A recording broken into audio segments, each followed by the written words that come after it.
maybe logic was invented by John von Neumann in 1933. Von Neumann is the unappreciated genius of modern science. Scientists appreciate him, but the general public, I don't think, has ever heard of him. He wrote one of the best books on quantum mechanics. He was one of the pioneers of programmable computers. We wouldn't have internet without him. Anyway, maybe logic, one of his major inventions, instead of dividing everything into true and false like Aristotle, which only applies in the abstract. Aristotelian logic only applies if you ignore the sensory, sensual, space-time continuum in which we live. If you take into context we live in a real universe in which we're touching things, bumping into things, kissing things, loving things, hating things, throwing rocks at things, and so on, you realize that most of our perceptions are in the maybe mode. They're not yes or no, they're not true or false, they're just maybes. I think maybe logic is probably the greatest invention of the 20th century, although of course von Neumann had a lot of competition. Koszybski offered an infinite valued logic in which between yes and no we've got an infinite series of maybes. Anatole Rappaport invented a four-valued logic: true, false, indeterminate, and meaningless. Indeterminate is something which in principle we might be able to test someday, but right now we can't. We don't have the technology to test it. Like how much life is there in the universe? We just don't know. That's indeterminate. Meaningless are propositions that can never be tested because they're defined so they can't be tested, such as round squares eat red cabbage. First you got to find a round square before you can even begin to observe its eating habits. And since you can't find a round square, there's no way of ever testing that. Another one is the Catholic doctrine that after a priest pronounces the right formula over a piece of bread, it becomes the body of a Jew who died 2,000 years ago. Since cannibalism is good for you, you should eat the body of the dead Jew and it'll make you feel good. I don't know, Catholics are not particularly fond of Jews. I don't know why they like that one so much, but they like eating him anyway. Everybody else thinks they're just eating bread. They think they're eating a human being. They think they're Hannibal Lecter. We think they're nuts. I don't know. But that's an example of a meaningless statement. It can't be proven or disproven. If they want to think they're cannibals, let them think it. We can't disprove it. We're not going to bother arguing about it. It's meaningless.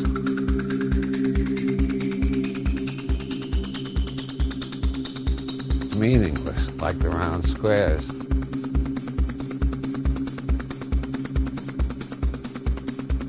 Is patriotism possible with maybe logic? I don't see how. Patriotism is an identification with a given gene pool. I think it has decreased over the centuries because most countries are combinations of gene pools. Where you have one gene pool dominating a country, you still have really fanatical patriotism. It's patriotism, it's loyalty to the gene pool. As Haldane said, evolution has programmed us so that we'll die for a brother and risk our life for a cousin. And beyond that, who will risk his life for a stranger? Very few will. Some will, but they're rare. So it's sort of patriotism, gene pool loyalty is sort of built into us. But most countries are combinations of gene pools, most of which don't like each other very much. They're in competition or have prejudices against each other. They're economically competing, they're religiously different, and so on.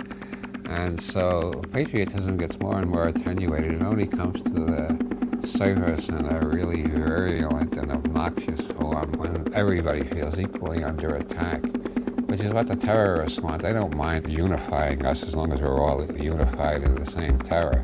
We're afraid of them. So they don't mind the fact that's bringing us closer together. So it's only bringing us closer together temporarily. In the Revolutionary War, there were black regiments. As soon as the war was over, they were re-enslaved. If you get what I mean. Everybody is unified in this country. Almost everybody is unified. Right now, they feel unified, but that doesn't end the fact that the rich are mostly white males and the poor are mostly black females. That doesn't change that fact, for instance. What is patriotism? I think it's a ridiculous superstition. But to put the best face on it, it's loyalty to that which you admire most in your own country. Well, what I admire most in our country is the founding fathers and the Bill of Rights. and the gradual extension of the suffrage, so it includes almost everybody. Too bad we don't have candidates to vote for.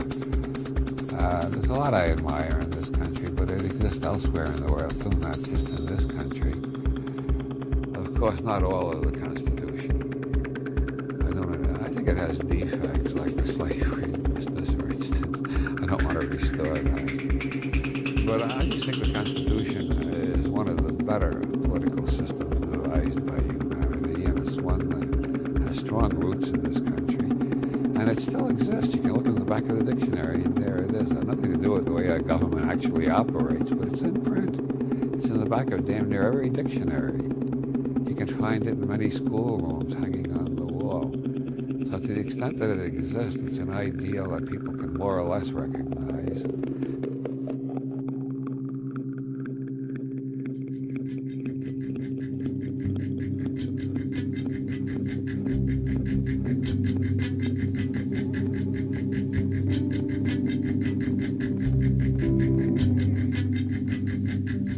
You wave at the sky with wide, lovely eyes. Waves and waves of love goodbye. And through the garden with your secret key, down the tunnel that leads to the sea. Step on the beach beneath the iron skies. You wave and wave with your wide, lovely eyes. Crystal waves and waves of love. You wave and say goodbye.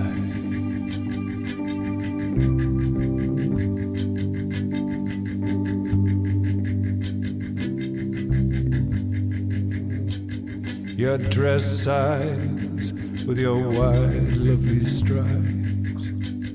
And all along the street and lately the stories abound. They've dismantled the fun fair and they've shut down the rides. And they've hung the mermaids from the street lights by the hair. And with wide, lovely eyes you wave at the sky. Me at the high window, watching you ride. The waves of blue and the waves of love. You wave and say goodbye.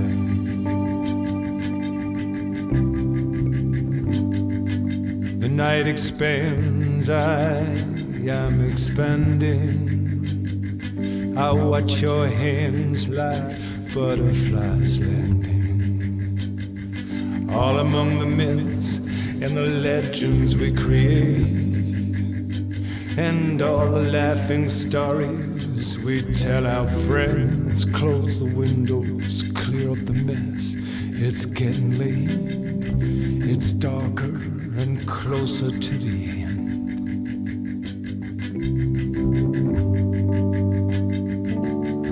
Through the tunnel and down to the sea, and on the pebble beach your laces you untie, and arrange your shoes side by side. You wave and wave with wide, lovely eyes. Distant waves and waves of distant love. You wave and say goodbye.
not talk about Fight Club. The second rule of Fight Club is you do not talk about Fight Club. Third rule of Fight Club, someone else stops, goes left, taps out, fight is over. Fourth rule, the two guys do the fight. Fifth rule, one fight at a time, fellas. Sixth rule, no shirts, no shoes. Seventh rule, fights will go on as long as they have to. And the eighth and final rule, you do not talk about Fight Club.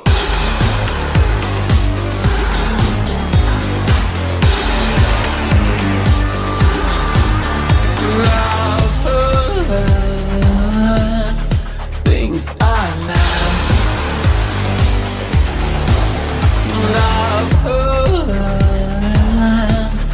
Things to feel.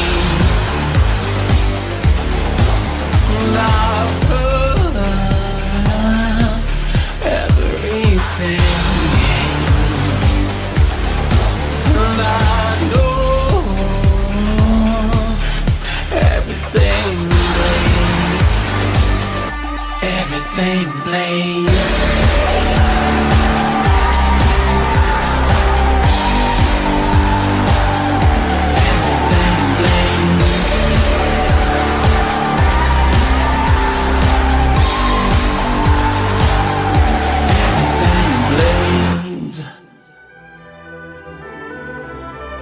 I met little Chonto in the chasm of my blonde years, a time when my heart was not as light as my hair color. I was constantly fucked up, and so was the music I was making. Trying to jumpstart my dying career, I put out a trio of super sexual albums, The Aries Varies, Low on the Totem Pole, and Super Sexual, and none of them did shit. So I fiddled around with the Luton crooner sound and puffed out this peaceful little thing in '77. And there was one song on there, one line really, that caught on with the aimless muckruck generation that came along right after the hippies. You can't untell a tale, you can't outslow a snail. And that one trendy little line was all it took. That's all it ever really takes. I was back on tour.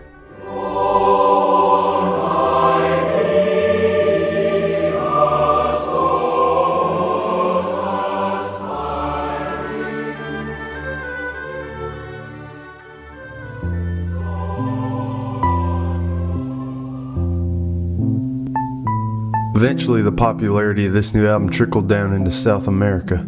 We were playing in one of the few dozen runt countries down there and acknowledged by the map makers and dictators. I can't remember the name of the place, just that they had this little perfume tree of leaves you could pull right off and smoke raw. And everywhere you went, everybody was smoking them, even the little children. And the medicine man smoked 10 at a time. My manager had snatched up my touring band real quick, an outfit out of Utah, and they drank milk and said golly while I mumbled fucks into an endless pint. We had some seriously different gods, me and them, and they didn't quite mesh. So I ended up making half friends with an old roadie named Rufus O'Dini. We used to spend all night sipping liquid Valium and throwing marshmallows into each other's mouths from across the room. And even though we shared the same chemical hobbies, I found him to be a genuinely annoying person. For one, no matter where we were, he spoke Spanish to every native he encountered. From Kenya to Siam, it was all por favor and gracias. Thankfully, his old Italian granny had taught him some kitchen tricks. He even kept a bottle of oregano in his shave kit. But because he was so obnoxious, I had to be mean to him from time to time in order to tolerate his company. So maybe it was all the meanness, or all the rich foods, but for some reason I was feeling as trapped as the bat and plastic some local fan had given me. I could only get through about a third of my set that night, and as the justified booze boomed around me, I stared at that beautiful dead creature and came to a realization. I needed animal company. Go and ask the bologna-stuffed bachelor grinding the gravel with his toe, and he'll tell you. Observe the calm of a single man with a single dog throwing the frisbee as the sirens slither by invisible to him, and you'll know, sometimes a man needs a dog. Of course, being a big shot, I decide I need a big shot dog. I need a monkey, so that's what I shouted out to my assistant. 2 hours up out of the city and we end up at one of the most wonderful places I've seen in all my travels. It was a zoo/religious theme park, and the whole holy cast was there. John and Jesus and Mary, and Hezekiah and Hubaliah too. Eyeball on a three-fingered doubting Thomas, Rufus, and all of his non-wisdom says to me, "Man, could this be any more sacrilegious?" This coming from a guy who shouted out, "Oh fucking Jesus, goddamn," every time he knocked over a mic stand or a pretty girl walked by. I checked out a bunch of these cream-colored Bible stories, and then I met up with the zookeeper, a very cool guy named Enrique, and he led me through the spider and lizard cage, aka El Infierno. Goddamn place was chock full of about 10 years worth of nightmare fodder. Out of hell, we stood before a classic nativity where they kept the chimps, and even though Enrique said it was too dangerous to go inside, I went in anyways because I wanted to show off for him. The bigger fellas looked more like pirates than pets to me, and I was about to give up on the whole thing altogether when I spotted little Chanto lying right there in Jesus' crib. He looked like peace itself. Enrique scooped him up for me, and man, this poor baby Jesus must have been crafted by the bucktooth apprentice 10 minutes before break time, because he looked like a transvestite potato.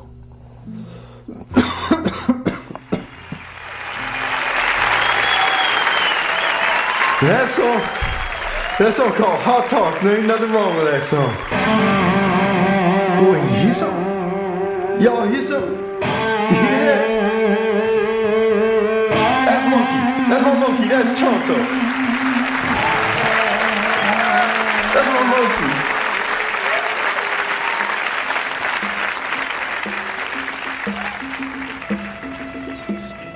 monkey. Looking back on all this, I really do wish there were more to it. I wish that Chanto and I crash landed on a desert isle and he threw a coconut at a fat poacher's head and killed him with it, but that didn't happen. Really, we just kicked it in my mansion, watching television and eating. And Chanto spent a lot of time fucking shit up. He just loved to do it. Being a millionaire, this wasn't really too big a deal. He'd do his thing in a room in my mansion, and I'd have the gardener seal it off with wax and stamp it with a big M for monkey. Of course, I knew Chanto was an ape by now. Had been booking it up like a small-town 11-year-old girl with glasses. But at the end of the day, I'm a poet unapologetic, and the word monkey is just stronger. Those books told me some frightful things, too. Told me he was 3 times stronger than me and could tear through a tiger's neck. But there were some things the books didn't tell me. They didn't tell me about the baby bugle farts that punctuated my days and nights. They didn't tell me about me entertaining the First Lady, gathering up all my class and good china for the event, and then Chanto swaggering in with a full-on boner. Basically, they didn't tell me how hilarious he'd be. In '79, centered in some softer terrain, I wrote a kids album. A Milk and Cookies tour followed in suit, and for my lazy manager's convenience, he got the same roadies, same bland band. Only Rufus thought it was going to be like old times with the Marshmallows, and got severely hurt feelings when he realized I preferred Chanto's silent company to his endless stream of sexist knock-knock jokes. He took me aside one evening, whispering like Chanto might understand English. "I think that monkey's hostile for me, man, for everybody." "What are you trying to tell me?" I don't know. I'm just saying I don't think it's a good idea to have him around." "Trying to say you or him? I gotta pick?" "If you want to put it like that, then..." "Well then, Rufus, my choice is Chanto. Chanto every day and every week." "All right. This will be my last tour then. Good luck to you, Bobby." And that was that.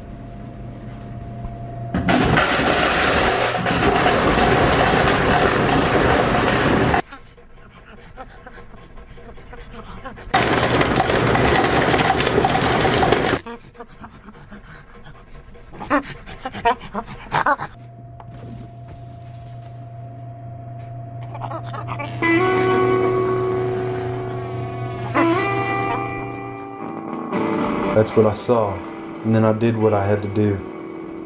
I injected heroin into the monkey's head. I got 87 stitches across the ass and a legal prescription for codeine. The girl got a cast, 10 grand in cash, and a story for the tabloids. And when sweet little Chanto finally woke up, he got a court-ordered one-way ticket back to his old zoo in South America. And you know what Rufus, that fat fuck rat-beard motherfucker, says to me on the plane?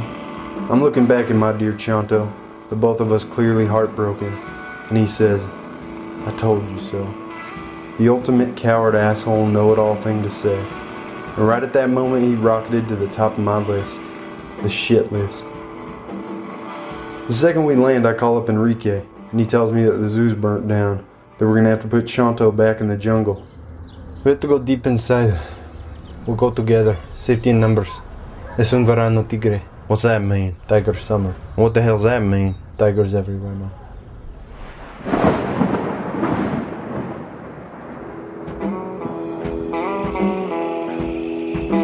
We set out that night and I made Rufus come along to punish him for what he'd said on the plane. As we worked our way out there, you could hear the tigers growling all around us, those meat-hungry eyes catching the moonlight, eyes trained on us. Rufus was so scared walking around like this because he read somewhere that it scared off predators. And we stopped at the base of a craggy peak, and without even telling me he was going to do it, Enrique opened up the cage and Chanto disappeared so quick I didn't even see it happen. No glance back. No moonlit pose atop a boulder, just the sound of slapping leaves. Just gone. Then I heard a sound like fabric tearing and turned around quick.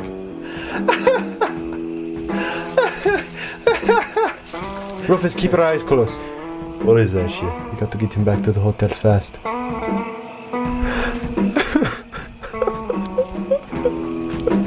What happens if I open my eyes? He kept saying that over and over, in between all that weeping. And Enrique just kept saying, just keep them closed. I looked over and saw a drop of blood collecting in the corner of his eye, but I didn't tell him. When we got back, I attacked his beard and hair with a pair of scissors while Enrique called up the medicine man. Poor Rufus sat there crying with childlike dignity, but he wasn't overreacting. I could barely even stand the stuff on my fingers. When the Mescalito finally showed up, he took a bottle from his purse and poured it all over Rufus, everywhere the sap had touched, and it worked like magic, turned the goo all watery. After he finished, we invited him to stay for dinner, but he told us he didn't eat anymore and left us on something victorious.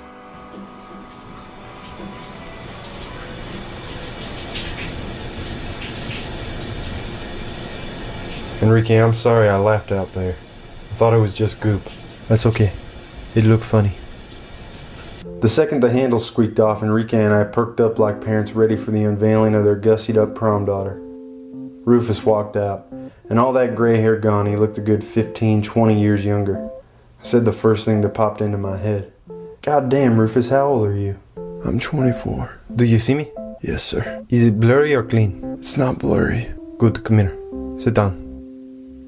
Am I gonna go blind, sir? I don't think so. In the morning, we'll know for sure. Okay. Of course he said okay. What else could he say? Everything was all shut down now, but we three were hungry as hell and high on all kinds of awful adrenaline. So Enrique trusted throughout the land, borrowed the keys to the dining hall. While Rufus clanked around in the kitchen, Enrique and I polished off 2 bottles of an almond-based wine and found relevance in everything from the cobwebs in the corner to the bats chirping outside. Deep down in the second bottle, I even found a way to temporarily forget my guilt over making Rufus come into the jungle with us. Then the man himself came into the room, all fresh-headed, cooking sherry strong on his breath. He brought out 2 loaves of fresh bread full of mayonnaise and garlic and cheese, and a lunatic amount of spaghetti and meatballs, heavy on the olive oil, heavy on the basil. The taste was even better than the smell, and we ate in a prayer-like silence, grateful for the food, for our tongues, for the wine, grateful for the night itself. I looked over at Enrique. How's that measure up next to the old tamale? This is the best food I've ever had. Rufus, this is the best food of our time. Gracias, Enrique. But Rufus hadn't even touched his plate. It was too heavy with the fear of going blind. We were afraid of that too, so I refilled everybody's glasses. Cheers, I said. Cheers to Chanto, and cheers to the greatest, craziest animal of all. What's that? Enrique asked. And I looked at their ugly, drunken faces. That's us. Humans. No, just us, Rufus. Just us 3. The next morning, Rufus woke up with his 20/20 vision intact and a 15% raise. Everything blazed.